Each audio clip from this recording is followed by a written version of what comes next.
Hey everyone, welcome to this podcast called Ken Reads, where I, Ken, read out your letter that you've shared with me in the hopes that I can better help you understand what the F just happened between you and the last partner you were dating, whether it was in a relationship or a situationship. I look at these experiences from the lens of attachment theory. I don't just come up with thought terminating cliches like, they're just not that into you, or if they wanted to, they would.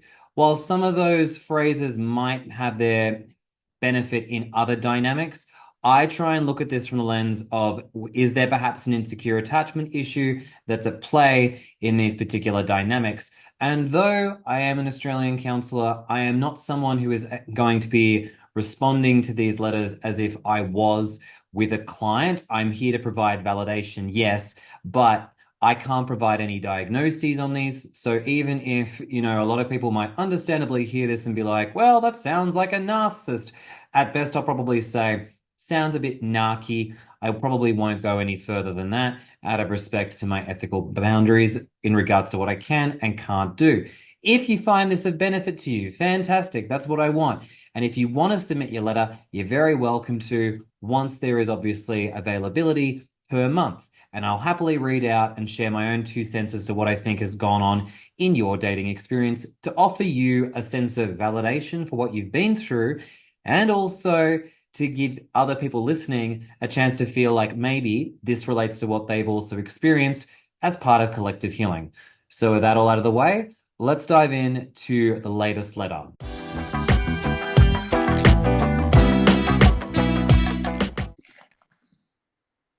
So, for today's letter, we're reading the story that happened between Ryan and Maya, and I'm joined with my colleague Cody. So, before I jump into this letter with Cody, do you want to reintroduce yourself for everyone? Yeah, my name's Cody. I'm a therapist and dating coach that specializes in attachment theory. And this is actually my second reading of this letter. And so I'm looking forward to breaking it down with you, though, Ken. Yeah, I heard your reading, and for context, Cody and I both listened to it and we're like, I think we need to do this one again because there's a lot of stuff going on. And for those of you that listen, you'll probably understand why we were like, okay, I think we need to reevaluate this because by the way, for context, Cody did a fabulous job. It's just that there was a lot of moving parts in this. And, we thought it'd be actually good to break bits of this down. So, yeah, let's get into it. Ryan writes, I'm writing a book about everything that happened between me and my last partner. I still can't really find the confidence to use the word X since I wasn't afforded a breakup, as you'll soon see. And I'm going to be publishing this soon. The format is quite unique, and I can tell you more about it soon. I will, of course, send a copy of the book to your team as a big thank you for Ken's content, which I've been lapping up since September. Well, thank you very much. And by the way, I'm keen to check it out. And I also want to take a quick moment here to say it is not uncommon for people to write books off the back of these experiences. And I personally think it can be quite cathartic. If this is going to be a breakout novel, all the best to you, because I think, a lot of people will resonate with what you say. Um, Ken's demeanor and specific advice has been very helpful in step with other YouTube popular counselors who touched on the BPD, fearful, avoidant, discard. This is something I was really part of the reason why I wanted to do this letter with Cody.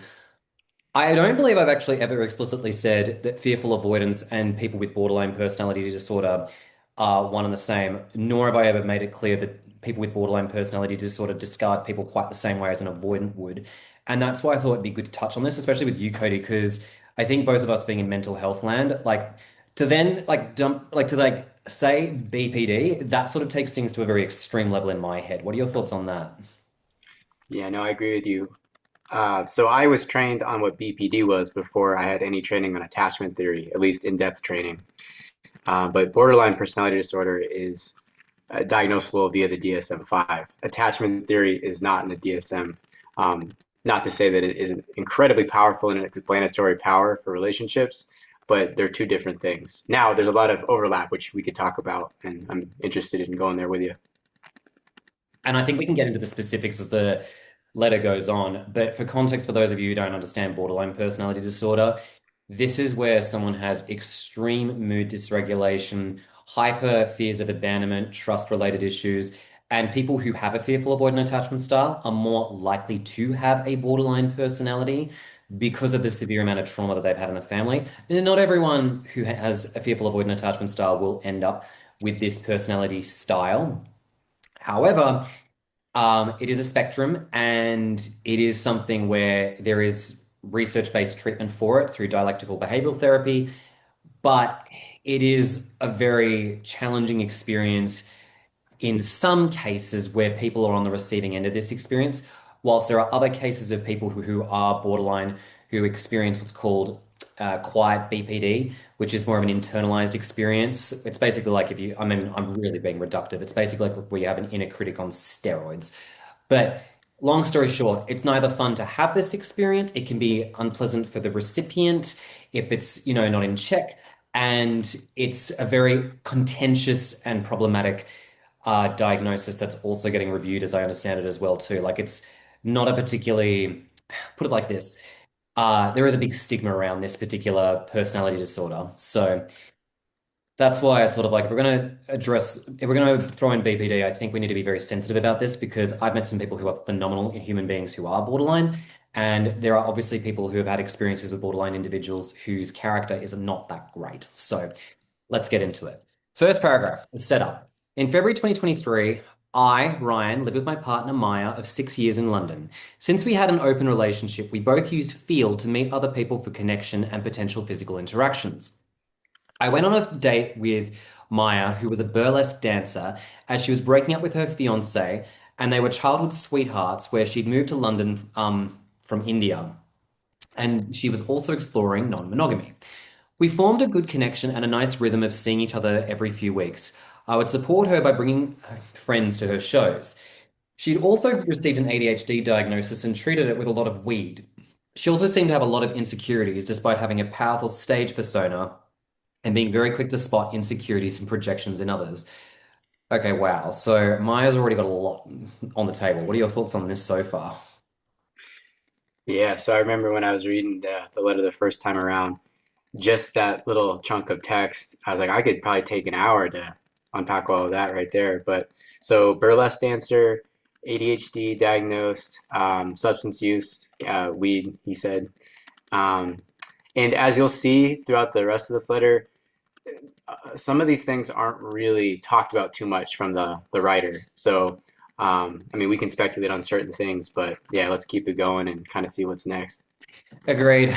And by the way, I just want to make it very clear, I've got nothing wrong with people who are burlesque dancers, but I think what I do know from burlesque and other similar forms of theatrics is you tend to have a bit of a, you can develop a bit of a theater personality, and that can be quite charming and also very engaging. So naturally, I could imagine that someone like Maya might have, come across as being very showy, but also at the same time, that's maybe masked a lot of her own insecurities. So what Ryan's saying makes sense.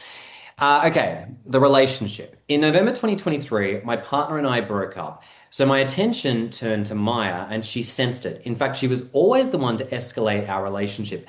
Eventually in February 2024, saying, I love you. I was able to return the sentiment. At this point in my playbook, since we were seeing each other 3 times a week, we were in love, I would refer to her as my primary partner and girlfriend and my plus one to things. But she seemed to shut down and sort of chat saying, this is not a thing like you had with your ex. I didn't really know what labels she wanted to use for us, but since aren't important to me, I didn't press her, figuring that she just needed time to acclimatize to the two of us. We decided to keep the relationship open and probably romantically open too, although my heart really was for her exclusively. She and I were physically bi, but romantically straight. Okay, this is where I remember when I heard this point, my brain was, and this is me just being completely ignorant, my brain was like, I'm not sure what to make of that. Cody, what were your thoughts on that? Yeah, I had to take some extra time to crunch that one too. So physically bi as in so sexually they can go both ways, but straight emotionally. Does that make sense? I think that does. And I think, and the reason I just wanted to sort of pause there was because my brain just sort of had to be like, okay, so this sounds like it's a very fluid relationship of sorts. But it does sound to me like, even though that may have been what it started out as, maybe both of them like physically being with men, women, non-binary people, but they're romantically only into people in a very straight dynamic. So that's what I get from that. So, okay, I'm not, I like that. I guess that makes sense to me. But I think again, one thing that I was thinking of when I was reading this was I feel like already there's a lot of, I don't usually say this, but I feel like there's a lot of labels. Like I feel like there's a lot of descriptors for a lot of this stuff. And my brain's just like, whoa, there's a lot of detail in this presentation already. And it's sort of like as I was going through what you were reading, I was like, whoa, there's a lot of stuff to keep track on. Like it almost makes me feel like Ryan and Maya have probably both come together and had these ideas of like who they are, what they like, and yet, I think at the core of it, they both, have good feelings for each other. And I think maybe they've also got their own respective stuff that they're navigating romantically as well too. And that's why they're sort of looking at all these different things, being like, I'm this, I'm that. So that's just one thing that I'm pulling from this already. Yeah, it became very clear that the author is very systematic and analytical with how he breaks things down. And so, yeah, he's inclined to use a lot of kind of clinical jargon and terminology to, I think, better order his experience. Yeah, yeah. And I have to say, that's unique for me as a reader of these because I don't normally see that. And hey, more power to you. For me, like as I'm going through this, I'm just like, whoa, I have to sort of like mentally get my head across that because for me, I'm just like, I can't quite conceptualize it. But that's, again, probably largely an ignorance thing on my part and just being like, okay, I just have to sort of like bring myself across to this too. But hey, this sounds like, what started out as a bit of a free love experience turned into something very intensely charged for both of them too. So in the following weeks, despite Maya initiating the meetups, I didn't really find her to be as available and forthcoming as being in love has meant to me in previous relationships. In general, I've been lucky in love, but had to break off relationships when my partners wanted exclusivity, which is not something that I find a lot of benefit in. Oh, interesting. I might have missed that last time I heard you reading this out. To me, okay, this sort of, now this is starting to make sense. I'd almost love to ask Ryan, hey, Ryan, you actually sound like a very smart math person and a very intellectual. I almost want to know what's the reason that you've not really found exclusivity as something for you? Because when I hear that, that also tends to make my brain go, huh, maybe is that an avoidant thing as well? Just curious. Yeah, I was going to say the same thing. And when he when he wrote that line, yeah, I was like, oh, okay, because we're always trying to get a grasp on the person in question's attachment style, which is Maya in this letter, and then also the writer as well to a certain degree, because that gives us more understanding here of the overall holistic picture. So yeah, I thought that was an interesting line because he would go on to lament how he is chasing this woman down for intimacy and consistency, but it seems like on the same token, this is also maybe a new frontier for him as well. Yeah, I completely agree with you because it sounds to me like maybe, and Ryan, you can tell us if we're completely off the mark, that you've really been into more of an experimental free love approach. And this has been something which has really shaken things up for you. And it's been like, whoa, I wasn't expecting maybe this to be something where I wanted it to be more exclusive. So, because I mean, you mentioned, love has come easy to you. You've also been with a previous person before Maya, and that was an open relationship. So, I'm not judging and saying, open relationships are necessarily a sign of trauma or anything like that. What I am saying is it does seem like you have had initially like one way of approaching this dynamic. But with Maya, it seems like things might have taken you for a bit of a turn where you're like, I wasn't expecting this to be something that made me feel this way. I could be completely wrong, but anyways, let's keep going. Um, let's see. I found myself thinking about Maya a lot, inserting her into conversations about totally disconnected things, showing off pictures of her to friends, making sure that she had a full fridge and money to do things she enjoyed, putting her on my health insurance, and even learning Hindi so that I could speak to her parents should I ever meet them. Wow, that's highly proactive. I loved her. I loved her so much I can't describe. I looked after her so well. I paid for everything she couldn't afford. I did her life admin. I comforted her when she was hurt by her lovers. Our values and timelines were aligned, but I used to cry every night as I watched her fall asleep. I used to think they might be tears of happiness and appreciation, but they were tears of confusion because I could never truly understand what she thought about me and why she couldn't tell me. Ouch. That sounds awful to go through. Like, I mean, if you're experiencing that, it sounds to me like you're very emotionally disconnected from each other in the sense that you may have romantic feelings, but it sounds like you were very uncertain as to how she felt about you in terms of her affection towards you. Yeah, it makes sense from the standpoint that he has applied the label of a fearful avoidant for Maya, and that very well might be true, and it seems to be true based off of the other facts that he includes. So there's that kind of fearful avoidant intensity of the type of quality time that they're spending together, the type of things that they're doing. Um, but at the same time, too, there is this disconnect that he's alluding to as well. Yeah, I completely agree. Then we got the roller coaster. So Ryan writes, one day in March 24, there was an incident with one of her colleagues hitting on me at a gig, and she seemed to blame me, despite her admitting that she has rejection sensitivity and was jealous of this colleague. Eventually, she pulled away for 2 weeks over that. No, I don't think that's just rejection sensitivity. I think that rejection sensitivity is connected to the ADHD experience she has. I don't think that's exclusively what's going on there. I think that's more insecure attachment jealousy, and that's very consistent for FAs. I agree with you, Ken. And as we get more information, I think that's going to be solidified. In April 24, she agreed to come to Yorkshire to meet my parents, and it was fine, and they loved her. But she did seem very distant, and much of the time was lost in thought. She had a flat smile, a distant stare, and glassy eyes. Ooh, that sounds highly disassociated. She kept saying how she didn't know how she and I were going to play out, and that she would never expect to be with someone like me, and that we were very different. Okay, so it sounds like she's already got some low self-esteem and also not really having very positive thoughts about the future between the two of you, which is, again, classic avoidance sort of stuff. Then in May 24, she went to visit her parents in India for her birthday. I expected to be invited and would happily have paid for it, but she said I couldn't join her. On the day she left, I brought her some furniture she asked me to buy as a gift, and she freaked out about it. She couldn't really explain what the issue was. Hmm. A few days later, I was due to visit an old lover in Rome, and I asked Maya how much she wanted to hear from me and about people I was seeing. She then had a breakdown and dumped me over text saying things like, I don't feel like myself in relationships and I'm not being true to my identity. Then eventually, don't treat me like a child and get a therapist. And for context, I've got two. And then she would add, don't analyze me.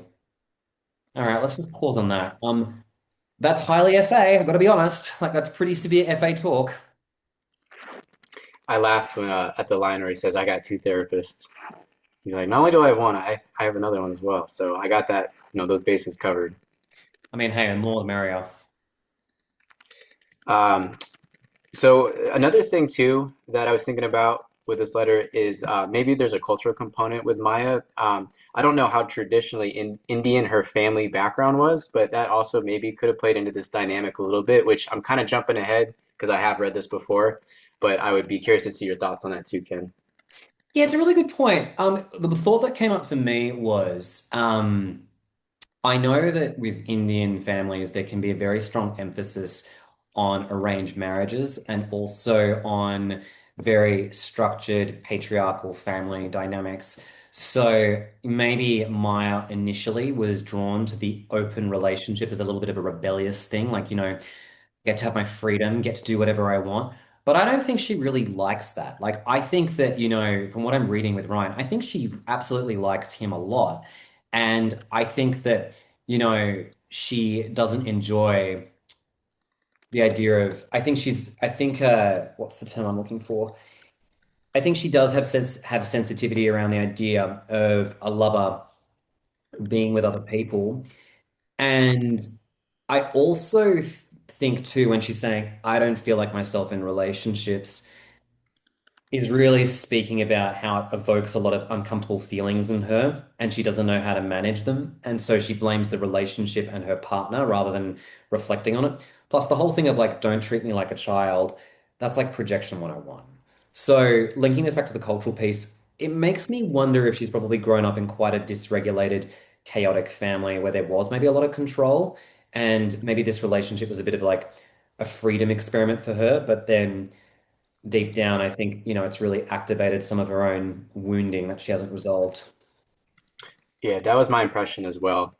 It seems like she enjoys the patriarchal provider aspects that the letter writer brought to the table because he's mentioned several times how he's bought her certain things that she's asked for and kind of fulfilled that role. But I just got the sense after reading the letter that she wasn't fully comfortable with the polyamorous lifestyle. Maybe she was trying it out, she's dipping her toes in, but the writer seemed to be more comfortable with that type of stuff than she was, and that created more friction on top of the pre-existing attachment things going on.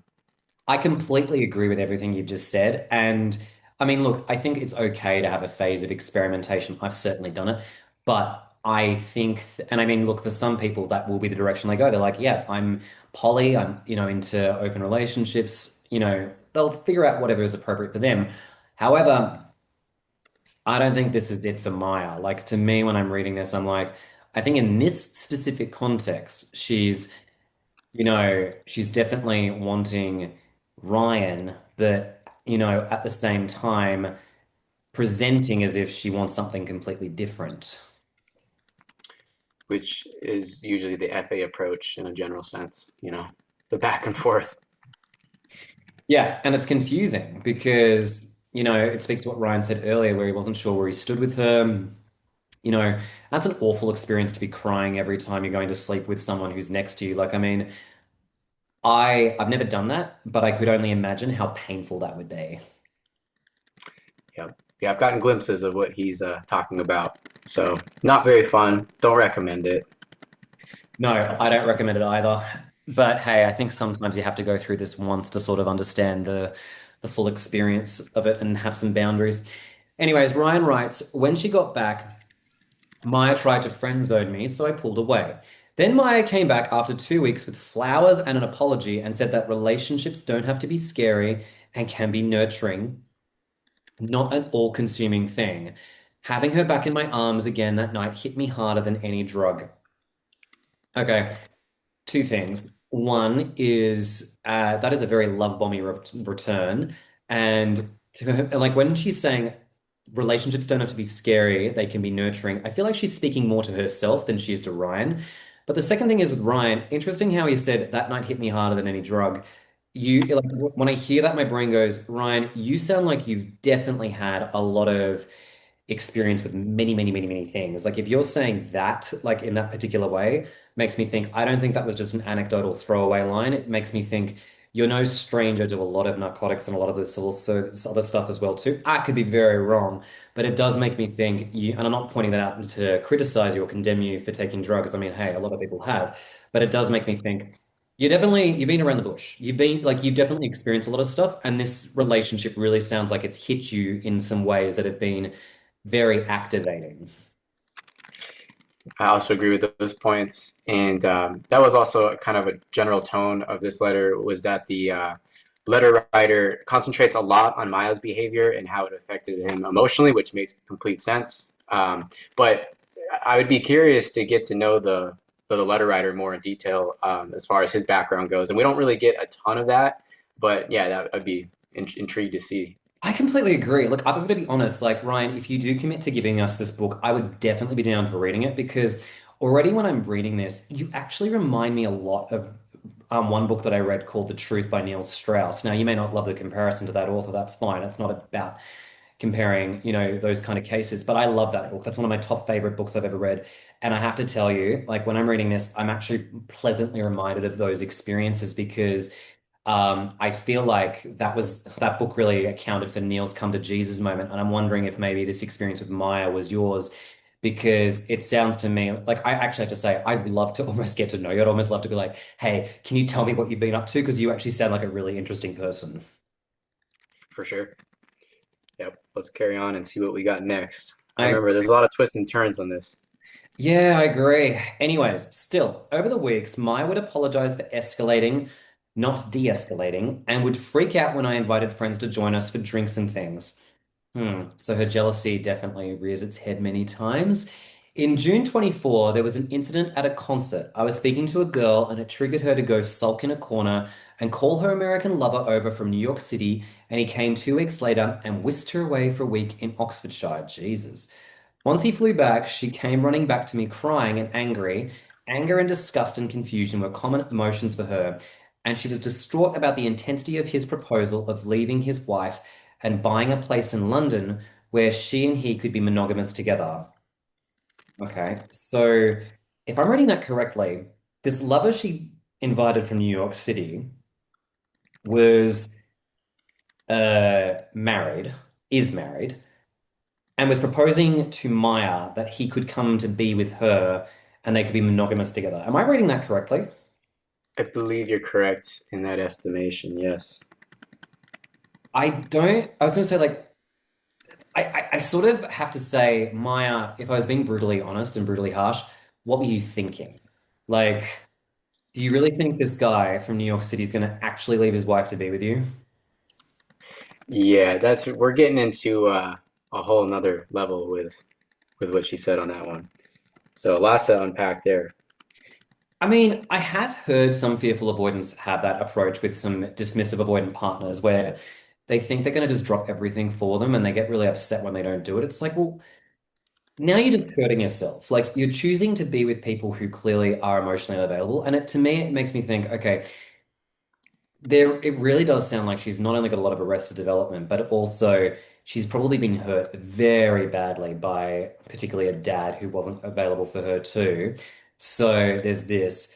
But it's interesting how I think maybe this speaks to what the letter writer was saying when he was suggesting this has got a mix of BPD. This all started because Ryan was talking to a girl at a concert, and then that triggered her to then do all of this. Like, can we talk about that escalation? Yeah, it's somewhat impressive that she got this guy to fly out and using the term whisked her away from this emotionally painful situation at first.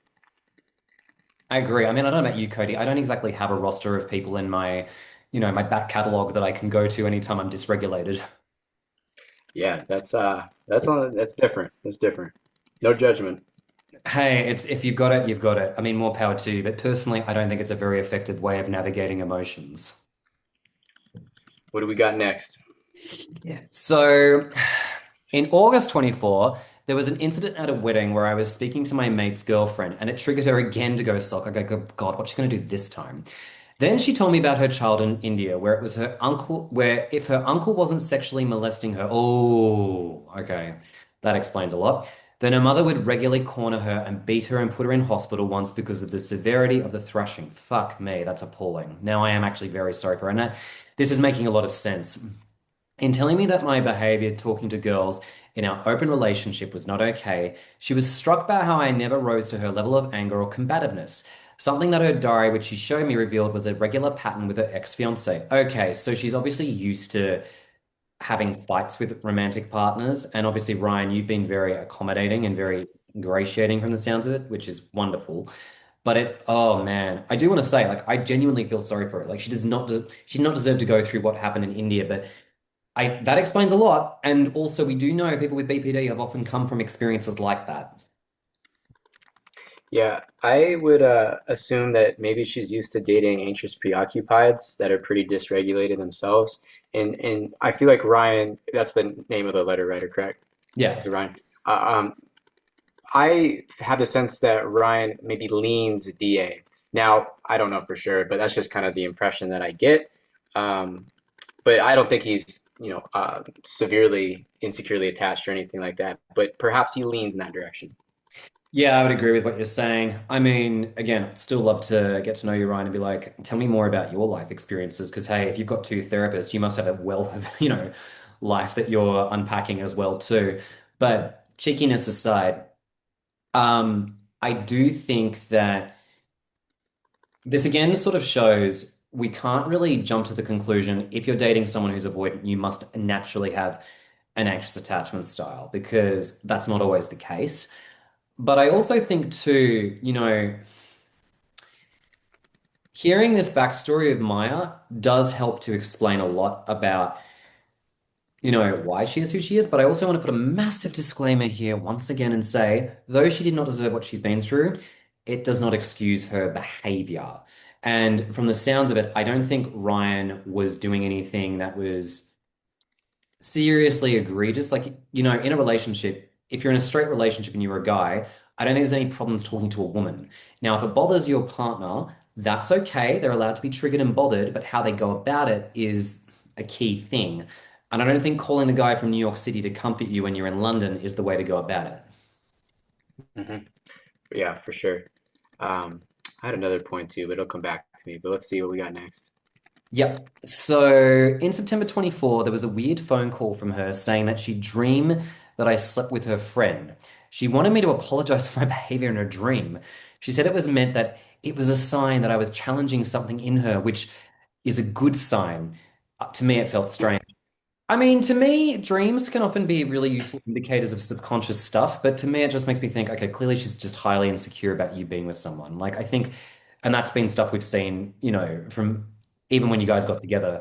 So that doesn't really strike me as anything particularly new, but it is interesting. I mean, it'd be a good sign if she worked on that rather than a sign of just, oh, I had a dream. It's like, great. Do you want to do anything with that information? Anyways.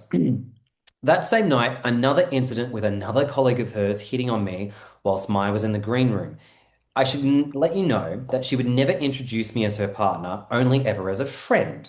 And so her colleagues, which were all burlesque dancers, so it's a very sexually charged environment, yes, it is, were considering me fair game. In fact, she would even regularly throughout the relationship say in front of me to people that Ryan and I aren't in a relationship, which would make me feel sick. I told her immediately that her colleague flirted with me and tried to get my number and gave me a kiss on the cheek. Excuse me. She was quiet when I told her, and later that night, she asked about what I thought about marriage and kids and moving in together and making plans to go to India. It all felt amazing, but then 2 days later, she rang me in a fit of rage and effectively dumped me again. Should we talk about that paragraph? Because I feel like that was an entire story. Yeah. So this seems to be where he starts to talk about how the discards begin for her. And also, too, you can kind of see how there's been this buildup of emotional volatility on her part. Yeah. And from the sounds of it, it sounds like it's a monthly thing. Like from what I'm gathering too, it sounds like these incidents keep happening on a monthly basis too. And for anyone who's listening, listen, if you have that many incidents happening, like there's a serious problem. Like you really shouldn't be having that many egregious moments like this over and over and over and over again too, because that's too much. And I think also, once again, this consistent thing of Maya wants Ryan, doesn't want to acknowledge that they're in a relationship, but also doesn't like when he's, interacting with other women. It's like you can't have your cake and eat it too like that, Maya. Yeah, it kind of speaks to the emotional immaturity that she's displayed throughout the letter. Yeah, completely agreed. So Maya writes, she never asked for further details of this situation or spoke to her colleagues about it. She just assumed I must have been too flirty, or this sort of thing would never have happened. In fact, when I messaged her colleague about it once they moved to Sydney in Australia, and they took a swing at me and then blocked me, I saw my therapist about it and tried to sit with Maya to show her the session notes, but she wasn't having any of it, even though she loves her therapist who she'd been seeing for 5 years. Okay, interesting. 2 weeks later, there was an incident with me trying to iron out a misunderstanding between her and a mutual friend. I sorted it, but she ended up feeling embarrassed by having her insecurities outed.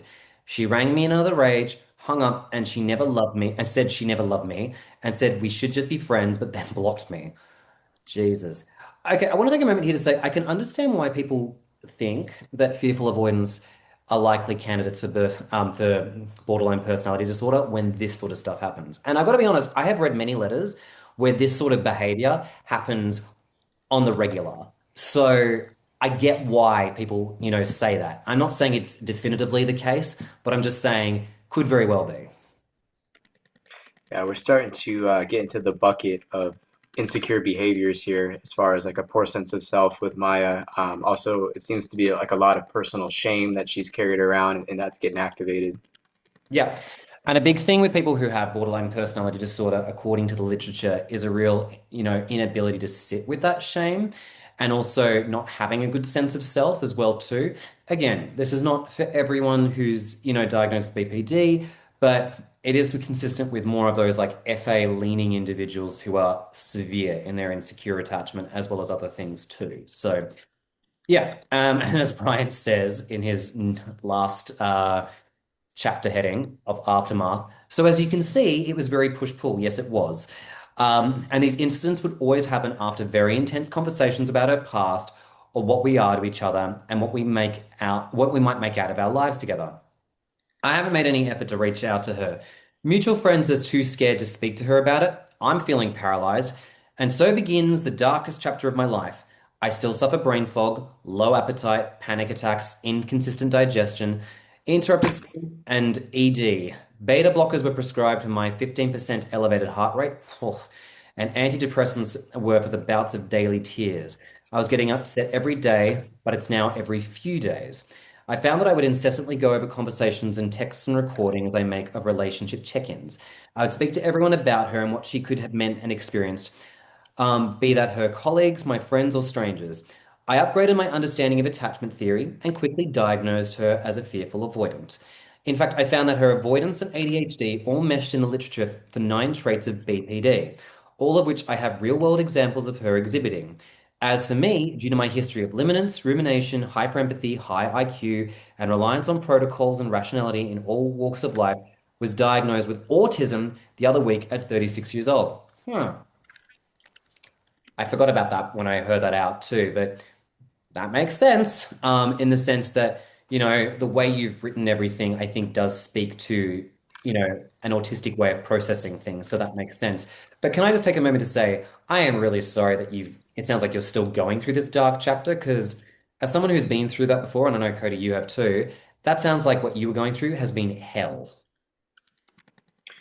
Yeah, I also have a lingering question about where he's kind of in the timeline of healing, because he makes a comment at the very, very end of the letter, which I won't give away right now, but I just have some lingering questions. So maybe I'll let you keep going. Sure, sounds good. We're nearly there anyway, so you can feel free to fire away with that one shortly. Ryan wrote, I started dating but found it hard to recognize secure, stable love again. My new partner is being patient but cautious with me. She's validating, present, and regularly says, I love you and we love each other's parents. I've read countless books, joined the army reserves, got LASIK. I'm not sure what that is, but if you know what that is, Cody, you can break it down for me later. Bought a motorbike, started a new business, tattooed the lessons of the relationship into my skin, and I've never gotten tattoos before. Switched to learning Italian, and now I'm writing a book about it all, which will be published before December 25 under the title In the Wake of Her. Nice title. 6 months after she disappeared, a friend bumped into her and spoke for 20 minutes. Maya raved about how anyone that hangs out with me must be mentally weak and how I, quote unquote, never loved her. I just loved the way she made me feel, which really hurt. Yeah, I bet it did. That's totally incorrect and unfair. After I heard about this, I emailed her. I was very proud of my message. It was encouraging and calm, sincere, but not apologetic. I pitched a coffee meetup. She replied, and what I got back was a fully unhinged, all caps rant about my deceit and machinations and how she's sorry she's ever met me. I still regret meeting her, but maybe this recounting in my book will help to give other people hope and most of all learn not to reward distance with pursuit, nor even maintain proximity, but with an honest description of what they expect from a loving relationship. Boundaries aren't just maximums, they are minimums. For the love of love, don't become as emotionally overexposed as I was, because when a BPD FA have you in their grasp, then let you go, there's one of a hell long way to fall. I have a lot to say on all this, but before I say anything, Cody, what did you want to throw in on this? I actually really liked the line that he threw out there about not rewarding distance with pursuit. If you were to boil down attachment theory to just pragmatic advice, I would say that's a pretty good way to summarize a lot of it. From that behavioral standpoint, you don't want to positively reinforce someone pulling away their affection and attention from you with more attention. That doesn't make sense.